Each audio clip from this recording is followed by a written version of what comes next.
Hello, dear students. I am Samir Velankar and I welcome all of you to this second video on the topic asymptotic notations. In the previous video, we saw big O notation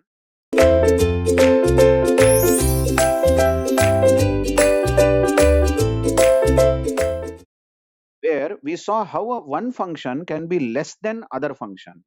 If fn is less than gn, then fn is big O of gn. Also remember, asymptotic notations simply help us in comparing functions. Is one function less than other function? If it is true, then fn is O of gn. Now in this video, we will saw the second notation, omega notation.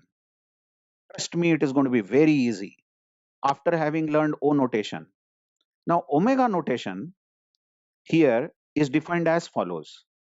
If fn is equal to omega of gn, somebody has told us that fn is omega of gn, then it means that value of fn is always greater than or equal to value of gn, but gn is multiplied with some constant. So we can say fn is always above gn, where gn is multiplied with constant c1. So this is true for some positive constant c1, and it is true for all values of n from n naught up to infinity. So n naught is a threshold. So just check, if fn is big O of gn, then it means fn is greater than or equal to c1 times gn. And if fn is omega of gn, then it means fn is always, oh, I'm so sorry. I hope you are not cursing me. It's less than or equal to, isn't it? O notation means fn is equal to O of gn means fn is always less than or equal to c1 times gn. And fn is equal to omega of gn means fn is always greater than or equal to c1 times gn. It is just opposite of O. Omega is opposite of O. O means fn is less than gn. Omega means fn is greater than gn. Okay, now let's see some examples. The first example I have taken here is very easy, simple example. Here we go. Suppose we have fn is equal to n square. Check example 1. We have fn is equal to n square. It's a function of n, and gn is equal to n square by 2 plus n by 2. So we have been asked that is n square, this is fn, is it greater than or equal to n square by 2 plus n by 2? Now this is gn. Is it true? Oh, yes, of course. What's adventurous in that? Because left hand side fn is having only n square and right hand side is having n squared by 2. So definitely n square will be greater than or equal to n square by 2 plus n by 2. But we are asked to multiply this gn with some constant, and 1 is enough, isn't it? 1 is enough to prove this. So n square by 2, just check this, n square by 2, that is fn, is definitely greater than 1 into n square by 2 plus n by 2.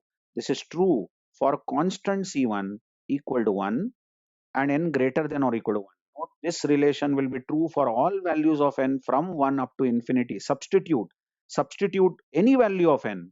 You will always see this true from 1 onwards. Hence, fn is equal to omega of gn.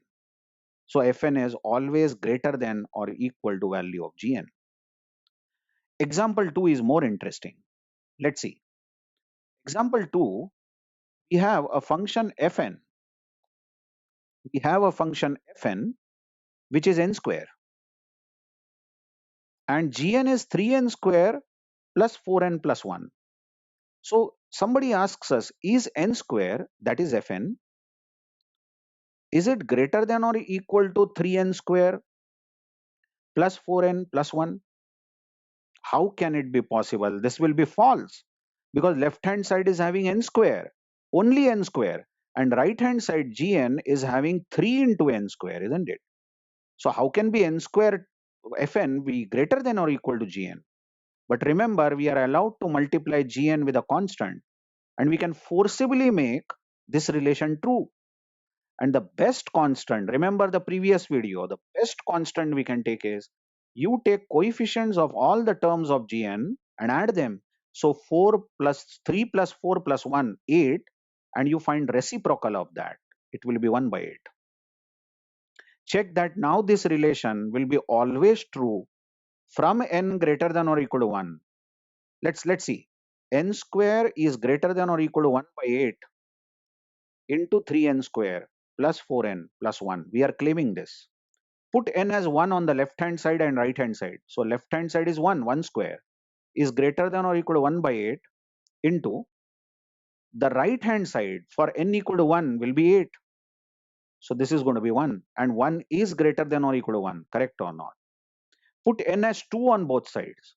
So left hand side will be 4, 2 square, and right hand side will become 1 by 8 into 3 into 4, 3 into 4 plus 4 into 2 plus 1.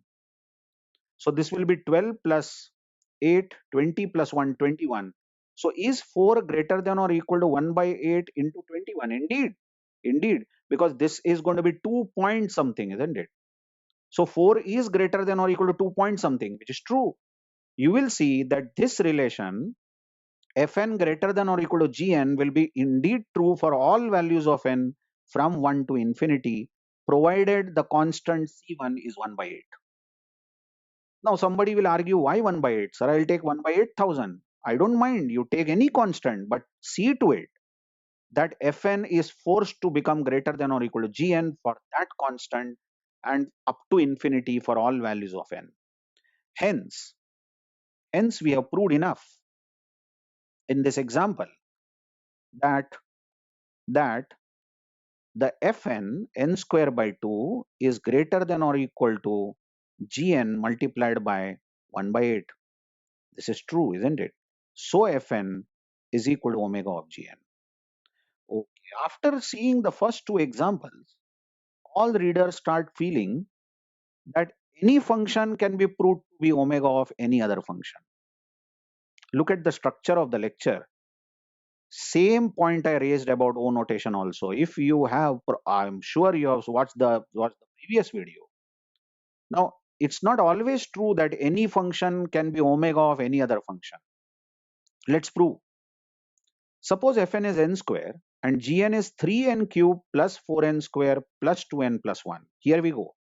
N square and another function is 3n cube plus 4n square plus 2n plus 1.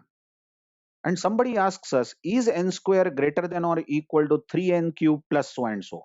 Impossible. This is, come on, this is impossible, because left hand side fn is a polynomial of degree 2, highest degree is 2, isn't it? And right hand side gn is a polynomial of degree 3, highest term is n cube. So for some value of n, some large value of n, 3 into n cube will defeat n square, and this term 3 into n cube will become larger than n square, larger than fn. Then it cannot be proved that fn is omega of gn. For any constant, take any constant, you can't prove this, isn't it?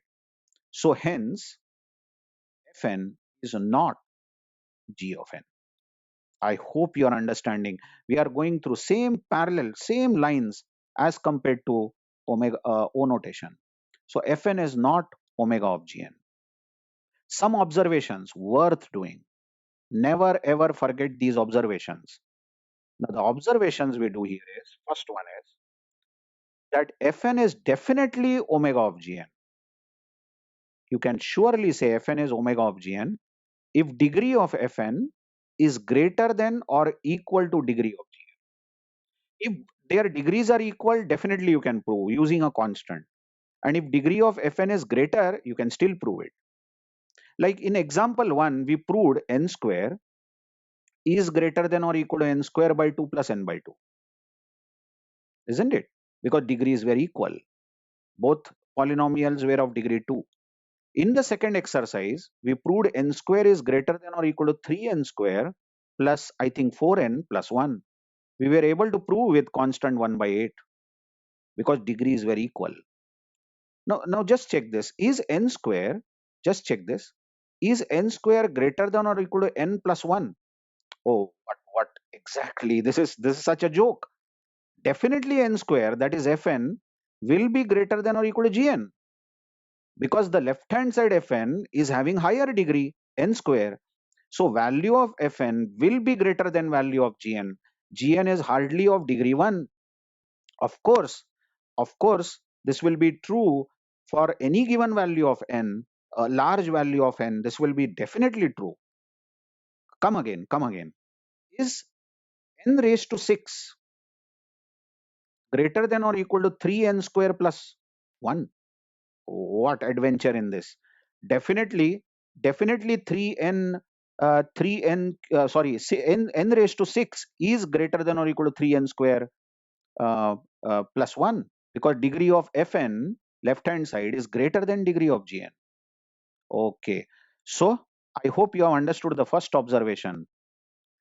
Fn will be definitely omega gn if degree of fn is greater than or equal to degree of gn, and fn will not be omega gn if degree of fn is less than degree of gn, isn't it? And last point is that omega notation gives lower bound of fn. If fn is omega of gn, then it means fn is always greater than gn. So fn will be always higher than gn. That means gn is a lower bound of fn. I hope you have understood omega notation. Let's meet in the next lecture to know about theta notation. Thank you very much.